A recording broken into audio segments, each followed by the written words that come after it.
Okay, today we're going to demonstrate what used to be commonly known physics, as in inertia and gravity. What we have here is, as you can see, I have the little leash attached to my tooth. That tooth is going to come out. And I have the ACME, that's interesting. It's coming through backwards. The ACME Anvil and Dental Equipment Company tool at my disposal.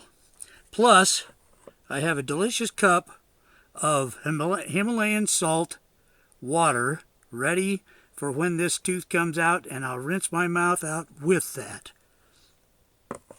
And so, 1, 2, 3. Success.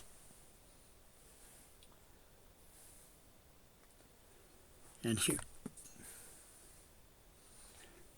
here is the offending tooth. Now, what you just witnessed was gravity in action.